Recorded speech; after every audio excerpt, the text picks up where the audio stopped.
Hello everyone, welcome back to my channel, that is Jia Shanky Medical Education, and today's topic is about decalcification. अगर अभी तक आपने मेरे channel को subscribe नहीं किया है तो आप मेरे चैनल को सब्सक्राइब कर दें, बेल आइकन को हिट कर दें ताकि आपको मेरे आने वाले सभी वीडियोस का नोटिफिकेशन टाइमली मिल जाए एंड मेरी वीडियोस को शेयर कर दें with your friends and colleagues. चलिए आइए वीडियो को शुरू करते हैं। आज का जो हमारा टॉपिक है उसका नाम है डीकैल्सिफिकेशन। ये जो प्रोसेस है, ये जो स्टेप है which is very important in the histopathological examination. ये histopathological examination point of view से बहुत ज़्यादा इंपॉर्टेंट होता है एंड एग्जाम में आने के भी इसके बहुत ज़्यादा चांसेस होते हैं गाइस। ओके, चलिए शुरू करते हैं वीडियो को। सो decalcification describes the technique for removing minerals from bone or other calcified tissues so that good quality paraffin sections can be prepared that will preserve all the essential microscopic elements. So decalcification क्या है? ये एक technique होती है। इस technique के through हम क्या करते हैं, जितने भी मिनरल्स होते हैं, ये मिनरल किस मिनरल के बारे में बात की जा रही है, यहाँ पर कैल्शियम के बारे में बात की जा रही है। सो कैल्शियम एक मिनरल होता है। जब हम उसको बोन या फिर कोई भी कैल्सिफाइड टिश्यू में से रिमूव करते हैं उसे हम डीकैल्सिफिकेशन कहते हैं। क्यों करते हैं? ताकि हमें गुड क्वालिटी का पैराफिन सेक्शन मिल सके, ताकि हम उसको प्रिपेयर कर सके, प्रिजर्व कर सके, उसको आगे फर्दर उसकी टेस्टिंग कर सके माइक्रोस्कोपिक एलिमेंट्स के लिए। Okay, decalcification is routinely used technique in most histopathological laboratories for the microscopic examination of calcified tissue. ये जो decalcification है ये एक routinely यूज होने वाली टेक्निक है हिस्टोपैथोलॉजिकल एग्जामिनेशंस में, लेबोरेटरीज में, ताकि हम कैल्सिफाइड टिश्यू की माइक्रोस्कोपिक एग्जामिनेशन कर सके। विदाउट डीकैल्सिफिकेशन किसी भी कैल्सिफाइड टिश्यू की एग्जामिनेशन पॉसिबल नहीं होती है। Okay, so the purpose of decalcification is to remove calcium salts. Decalcification का पर्पस क्या है? ताकि हम कैल्शियम सॉल्ट्स को रिमूव कर सके। कहाँ से? From mineralise tissue, mineralise tissues के अंदर से, resulting in preservation of organic components. उससे क्या होता है, जितने भी ऑर्गेनिक कॉम्पोनेंट्स होते हैं टिश्यू के अंदर वो प्रिजर्व हो जाते हैं। Okay, the presence of calcium salts in tissues makes them hard. देखिए क्या होता है, जब टिश्यू के अंदर कैल्शियम सॉल्ट होते हैं तो वो टिश्यू को हार्ड बनाते हैं। This causes damage to the knife. तो जब हम उस टिश्यू को नाइफ से कट करने की कोशिश करते हैं उसकी वजह से जो टिश्यू है, सॉरी जो नाइफ है, वो डैमेज हो जाता है, ब्लंट्स आ जाते हैं, मुड़ जाता है, निक्स आ जाते हैं। डिफिकल्टी इन कटिंग टिश्यू, और टिश्यू को कट करने में भी डिफिकल्टी आती है। Calcium is normally present in bones and teeth. जो कैल्शियम होता है वो नॉर्मली बोन्स और टीथ दोनों में ही प्रेजेंट होता है।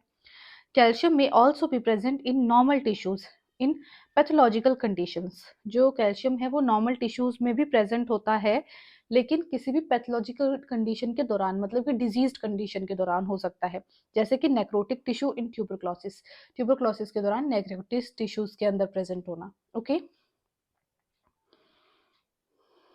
अब डीकैल्सिफिकेशन के लिए टिश्यू को प्रिपेयर कैसे करना है वो देख लीजिए। So the calcified hard tissues should be first cut into small pieces. जो कैल्सिफाइड हार्ड टिश्यू होता है उसको हमें सबसे पहले स्मॉल पीसेस में कट करना है। स्मॉल पीसेस कितने? 2 to 6 mm के बीच में आप कट कर सकते हैं विद अ थिन ब्लेड। एक थिन ब्लेड से कर सकते हैं या फिर हैकसॉ और sharp knife in order to minimise the tearing of the surrounding tissue. या फिर आप हैकशो या फिर एक शार्प नाइफ यूज कर सकते हैं ताकि टिश्यू फटे नहीं, टीयर ना हो, खराब ना हो। This process is followed by fixation. ये जो प्रोसेस है बाद में, उसके बाद फिक्सेशन होता है इन बफर्ड फॉर्मेलिन। किस में होता है? बफर्ड फॉर्मेलिन में आप फिक्सेशन कर सकते हैं टिश्यू का, और एनी अदर डिजायर्ड फिक्सेटिव, या फिर और किसी अलग फिक्सेटिव में भी कर सकते हैं। After fixation tissues must be thoroughly washed. Fixation के बाद टिश्यूज को अच्छे से वॉश करना है and excess fixative should be remove, और जितना भी एक्सेस फिक्सेटिव है वो रिमूव होना चाहिए before this specimen is subjected to the decalcification. Decalcification करने से पहले जितना भी फिक्सेटिव है वो अच्छे से टिश्यू के अंदर से निकल जाना चाहिए। इसीलिए हमें टिश्यू को बहुत अच्छे तरीके से वॉश आउट करना है with the help of running tap. Then the technique of decalcification can be divided into following stages. Decalcification की जो टेक्निक है उसको बहुत सारे स्टेजेस में डिवाइडेड किया गया है।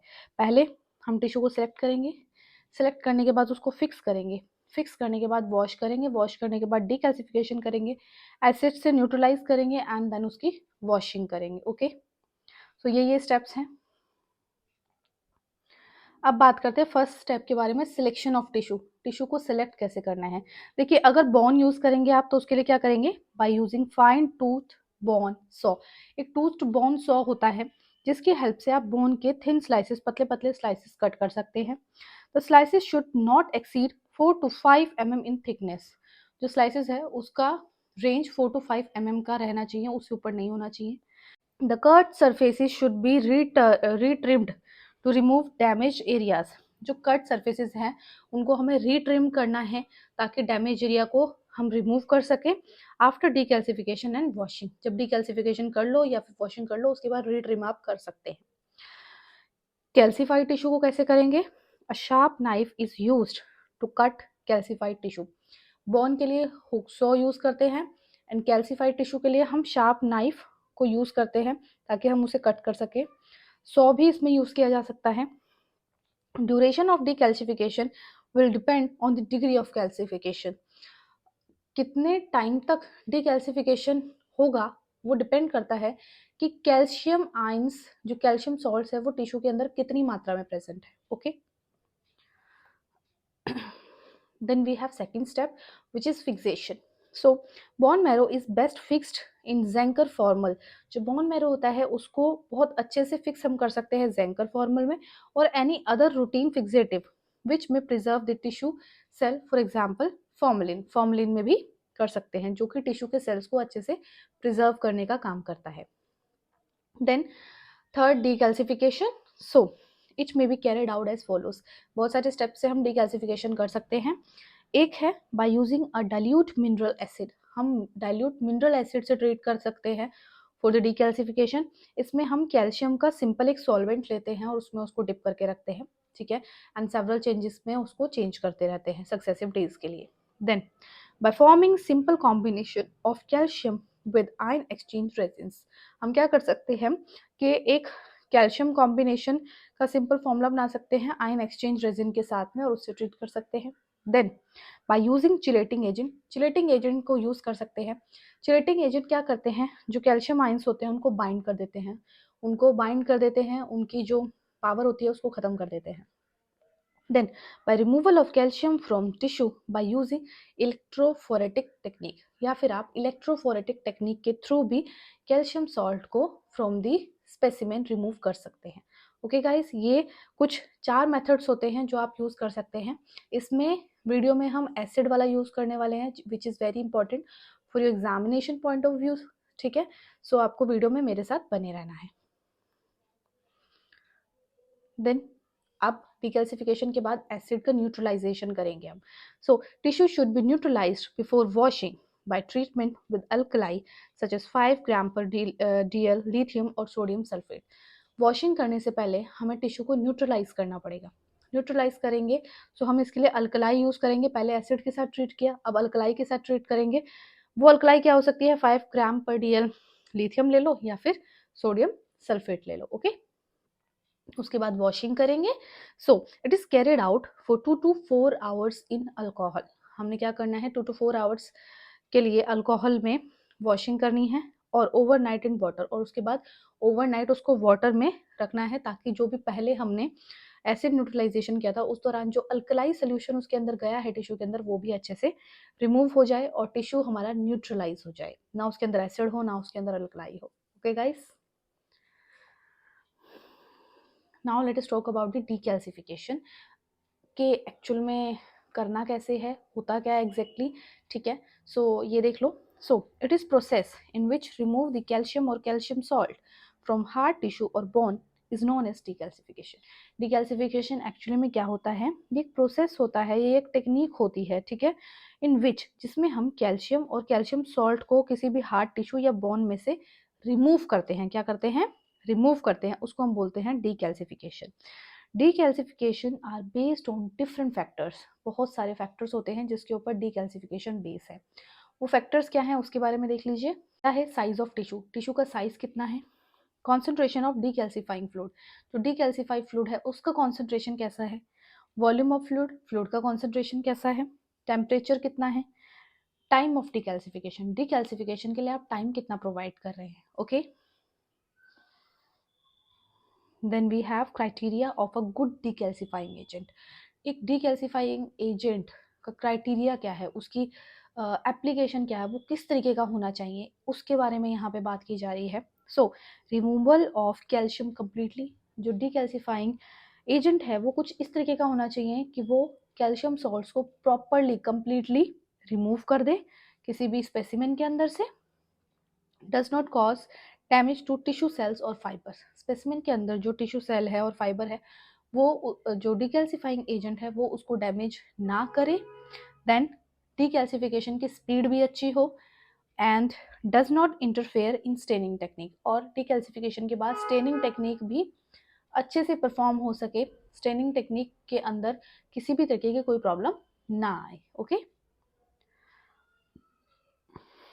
अब बहुत ही इंपॉर्टेंट टॉपिक यहाँ पे आ रहा है कि डीकैल्सिफाइंग फ्लूइड के टाइप्स.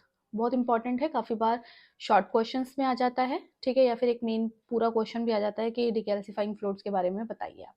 सो देखिए, पहले हम एक ये एक्वस फॉर्मिक एसिड के बारे में बात करते हैं. इसके अंदर फॉर्मिक एसिड होता है 5 ml लेते हैं हम. इसके अंदर डिस्टिल्ड वाटर होता है, उसको 90 ml लेते हैं एंड 40% फॉर्मेल्डिहाइड होता है. 90 ml हम क्या ले रहे हैं, डिस्टिल्ड वाटर प्लस हम इसके अंदर फॉर्मिक एसिड 5 ml और 40% फॉर्मेल्डिहाइड ले रहे हैं. टोटल 10% हो गया, तो 100 ml हमारा ये बन गया. ओके, स्पेसिफिक फीचर्स क्या हैं इसके, it is most widely used as a decalcifying fluid. बहुत ज़्यादा यूज होने वाला डीकैल्सिफाइंग फ्लूइड है एक्वस फॉर्मिक एसिड. उसके बाद this fluid is ideal for postmortem and research work. ये जो फ्लूइड है इसको हम पोस्टमार्टम और रिसर्च वर्क के लिए बहुत ज़्यादा यूज करते हैं. It is not suitable for urgent work, urgent work के लिए सुटेबल नहीं है क्योंकि ये फ्लूइड डीकैल्सिफिकेशन के लिए 2 से 7 दिन का टाइम लेता है. Okay, then we have aqueous nitric acid. Second fluid है एक्वस नाइट्रिक एसिड. इसके अंदर नाइट्रिक एसिड होता है 5 ml एंड डिस्टिल्ड वाटर होता है 95 ml. हमारी पूरी रेंज बन गई 100 ml. Okay, then specific features इसके बारे में देख लो. The action of fluid is very rapidly. इस फ्लूइड का जो एक्शन है वो एकदम से होता है, रैपिडली होता है. ठीक है, रैपिडली होने की वजह से चीज़ें खराब भी होती हैं. ठीक है, जल्दी का काम शैतान का होता है, वो वाली चीज़ें यहाँ पे अप्लाई होती है. वो देखो कैसे है. It produces the hydrolysis in tissue. Tissue के अंदर ये हाइड्रोलाइसिस प्रोड्यूस करता है. It can cause damage the tissue due to rapidly action. Rapidly action की वजह से टिश्यू भी डैमेज हो सकता है because of aqueous nitric acid. The tissue colour में be change due to the formation of nitrous oxide. इसकी वजह से नाइट्रस ऑक्साइड का फॉर्मेशन होता है. ये जो नाइट्रस ऑक्साइड है ये टिश्यू का जो ओरिजिनल कलर होता है उसको भी चेंज कर सकता है. Okay, then we have third decalcifying fluid which is Pernod's fluid. Okay, so इसके अंदर नाइट्रिक एसिड होता है 10 ml, मिथाइल अल्कोहल होता है इसके अंदर 40 ml, क्रोमिक एसिड होता है 30 ml. Okay guys, so specific features हैं इसके. ये जो फ्लूइड होता है वो बोन टिश्यू के लिए स्पेसिफिक होता है. किसके लिए, बोन टिश्यूज के लिए हम पर्नाइज फ्लूइड को यूज करते हैं ज़्यादातर. डिकैल्सिफिकेशन टाइम इसका 2 to 10 डेज का रहता है. Then we have Ebner fluid. ये जो एबनर फ्लूइड है इसके अंदर सोडियम क्लोराइड होता है 50 ml, डिस्टिल्ड वाटर होता है इसके अंदर 50 ml and HCl hydrochloric acid होता है 8 ml. स्पेसिफिक फीचर इसके ये हैं, बिकॉज ऑफ हाइड्रोक्लोरिक एसिड इसका एक्शन रैपिड होता है, बहुत ज़्यादा वेरी रैपिड इन एक्शन रहता है ये. It is ideal for teeth and heart tissue. इसको टीथ एंड हार्ट टिश्यू के लिए आइडियल के तरीके से यूज़ किया जाता है. ओके,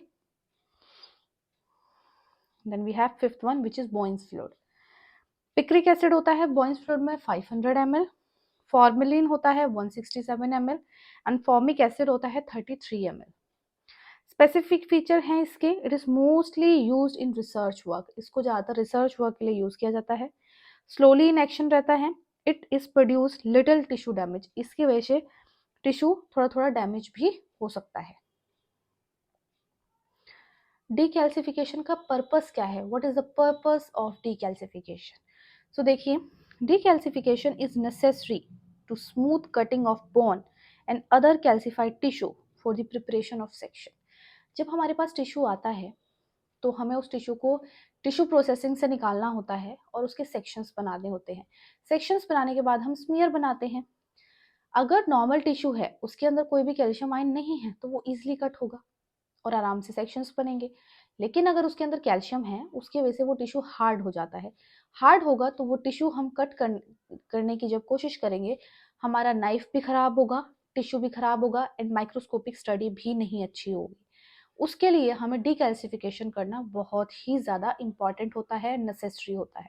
सो डीकैल्सिफिकेशन इसलिए नेसेसरी होता है ताकि हम बोन और कैल्सिफाइड टिश्यू की कटिंग को स्मूथ कर सके। Okay, many type of method are available for the removing of calcium. Calcium को रिमूव करने के लिए बहुत टाइप के मेथड्स होते हैं हमारे पास। अभी पहली वाली स्लाइड में मैंने आपको बताया है, जैसे कि acid decalcification, ion exchange resin, electrical ionization, chelating method, surface decalcification. यहाँ पे हम जिस मेथड के बारे में पढ़ेंगे that would be acid method. Okay, so इसका प्रिंसिपल देख लीजिए आप लोग। The principle of decalcification are based on acid. Decalcification का जो प्रिंसिपल है वो एसिड के ऊपर प्रेजेंट होता है। ये जो एसिड है, सॉरी बेस्ड होता है, ये जो एसिड है ये डीकैल्सिफाइंग फ्लूइड के अंदर प्रेजेंट होता है। That remove the calcium salt, जो कि कैल्शियम सॉल्ट को रिमूव करता है हार्ड टिश्यू से और बोन में से, and make the tissue soft for sectioning and cutting. और वो क्या करता है, टिश्यू को सॉफ्ट बनाता है सेक्शनिंग और कटिंग के लिए। ओके, रिक्वायरमेंट्स देख लीजिए डीकैल्सिफिकेशन के लिए। We need container, we need pipette, we need litmus paper and stopwatch. Litmus paper से हम न्यूट्रलाइजेशन का जब प्रोसेस करते हैं तो वहाँ पे लिटमस पेपर हमें यूजफुल रहता है। रिएजेंट, डीकैल्सिफाइंग फ्लूइड चाहिए होगा, कॉन्सेंट्रेटेड अमोनिया सोल्यूशन चाहिए, अमोनियम ऑक्सिलेट चाहिए एंड फिक्सेटिव सोल्यूशन चाहिए। स्पेसिमेन हार्ड टिश्यू और बोन चाहिए, दोनों के अंदर ही कैल्शियम आयंस प्रेजेंट होते हैं। नाउ लेट अस सी प्रोसीजर। सबसे पहले हमने क्या करना है, collect the specimen from the human body. Human body से सबसे पहले स्पेसिमेन को कलेक्ट करना है। उसके बाद फिक्स द स्पेसिमेन, हम क्या करेंगे, स्पेसिमेन को फिक्स करेंगे। दो तरीके के फ्लूइड यूज कर सकते हैं, ज़ेंकर फ्लूइड या फिर फॉर्मेलिन। ठीक है, एक अप्रोक्सीमेट फिक्सेटिव के अंदर, मतलब कि जो टिश्यू है वो फिक्सेटिव के अंदर अच्छे से डूब जाना चाहिए। 15 से 20 गुना अमाउंट होना चाहिए टिश्यू से फिक्सेटिव का। ओके, 15 से 20 गुना ज़्यादा फिक्सेटिव लेना है अपने टिश्यू के कंपैरेटिवली। अब आप उसको मैनुअली कैसे देखेंगे, जो आपका टिश्यू है वो अच्छे से डूब जाए फिक्सेटिव के अंदर। ठीक है, मतलब उसका ऊपर सरफेस नहीं हमें ऊपर दिखना चाहिए। Then fill the another container with decalcifying fluid. अब हमने एक कंटेनर लेना है और उसको फिल करना है डीकैल्सिफाइंग फ्लूइड से, and suspend the specimen in container, और उसके अंदर हमने टिश्यू को सस्पेंड कर देना है। ठीक है, अब change the fluid daily until completely remove the calcium from tissue. अब हमने फ्लूइड को डेली चेंज करना है जब तक कैल्शियम कंप्लीटली रिमूव ना हो जाए टिश्यू के अंदर से। अब ये कैल्शियम टिश्यू के अंदर से कंप्लीटली रिमूव हुआ भी है या नहीं है, वो कैसे चेक करेंगे वो देख लीजिए। So it will be check by take 5 ml decalcifying solution in a test tube. हमने क्या करना है, जिस डीकैल्सिफाइंग सोल्यूशन में रखा हुआ था वो डीकैल्सिफाइंग सोल्यूशन लेना है 5 ml टेस्ट ट्यूब के अंदर। ठीक है, अब एड कॉन्सेंट्रेटेड अमोनिया सोल्यूशन। हम क्या करेंगे, कॉन्सेंट्रेटेड अमोनिया सोल्यूशन को ड्रॉप बाय ड्रॉप डालेंगे उस ट्यूब के अंदर। ठीक है, अंटिल इट बिकम अल्कलाइन, तब तक जब तक कि सोल्यूशन अल्कलाइन ना हो जाए। वो कैसे चेक करोगे, लिटमस पेपर से। ठीक है, if the solution become turbid, अब उसके बाद अगर सोल्यूशन टर्बिड होता है, प्रोसेस को आप कंटिन्यू करेंगे, मतलब डालते रहेंगे आप ammonia solution drop by drop. If the solution is clear, अगर सोल्यूशन क्लियर होता है तब हम उसके अंदर 0.5 ml अमोनियम ऑक्सिलेट सोल्यूशन डालेंगे। अब क्या है, if calcium ion are present, अगर कैल्शियम उसके अंदर प्रेजेंट है the solution will become turbid, तब सोल्यूशन टर्बिड हो जाएगा, नहीं तो decalcification will be completed. Okay, so उसके बाद wash the decalcifying specimen in running tap water. जब डीकैल्सिफिकेशन अच्छे से हो जाएगा तब हमने डीकैल्सिफाइंग जो हमारा डीकैल्सिफाइड स्पेसिमेन हो चुका है, जिस स्पेसिमेन से कैल्शियम आयंस रिमूव हो गए हैं, वो टिश्यू लेना है, उसको हमने रनिंग टैप वाटर में अच्छे से वॉश करना है। कितने टाइम तक? 1 से 2 दिन, 24 से 48 घंटे तक करना है। एंड उसको बाद उसकी फर्दर प्रोसेसिंग करनी है। Factor affecting rate of decalcification, कौन कौन से फैक्टर्स हैं जो कि डीकैल्सिफिकेशन को अफेक्ट कर सकते हैं, उसके प्रोसीजर को अफेक्ट कर सकते हैं। ठीक है, concentration of decalcifying solution, decalcifying solution का कॉन्सेंट्रेशन अफेक्ट कर सकता है। कैसे? Increased concentration of decalcifying agent fasten the reaction. अगर डीकैल्सिफाइंग एजेंट का कॉन्सेंट्रेशन ज़्यादा है तो वो रिएक्शन को भी फास्टन कर देगा डीकैल्सिफिकेशन के। Then temperature, the rate of decalcification increases with rise of temperature. अगर जितना ज़्यादा टेम्परेचर राइज होगा उतना ही डीकैल्सिफिकेशन का जो रेट है, प्रोसेस है, वो उतना इंक्रीज हो जाएगा। Then density of bone, bone की डेंसिटी कितनी है। Harden bone takes longer time to decalcify, जितनी हार्ड बोन होगी वो उतना ही टाइम लेगी डीकैल्सिफिकेशन के लिए। थिकनेस ऑफ टिश्यू, टिश्यू की थिकनेस के बारे में बात कर रहे हैं, मोटाई। So small tissue pieces decalcify early, जितना छोटा पीस होगा वो उतना जल्दी डीकैल्सिफाई होगा, जितना बड़ा होगा, मोटा होगा, वो उतना टाइम लेगा। Agitation, agitation increases the rate of decalcification. So decalcification solution में जब स्पेसिमेन को डालते हैं उसको टाइम टाइम पे एजिटेट करते हैं, हिलाते रहते हैं। उसकी वजह से जो डीकैल्सिफाई सोल्यूशन है, एजेंट है, वो टिश्यू के अंदर, स्पेसिमेन के अंदर पेनिट्रेट करता है और रेट ऑफ रिएक्शन इंक्रीज होता है। Okay, then we have application of decalcification. Decalcification के फायदे क्या क्या हैं? It is mostly used as a routine work in histopathology lab and immunopathology lab. इसको हम histopathology lab और immunopathology lab में routinely use करते हैं. It is used for complete microscopic study. Complete microscopic study के लिए इसको use किया जाता है. It is used for removing insoluble calcium salts. Insoluble calcium salts को remove करने के लिए इसको use किया जाता है. It is used for heavy mineralized bone specimen. ये बोन बायोप्सी एंड ऐसे बोन स्पेसिमेन जो हेविली मिनरलाइज्ड होते हैं विद कैल्शियम आयंस, उनको उनके लिए यूज किया जाता है। It is used for postmortem and research work, इसको पोस्टमार्टम एंड रिसर्च वर्क के लिए यूज किया जाता है।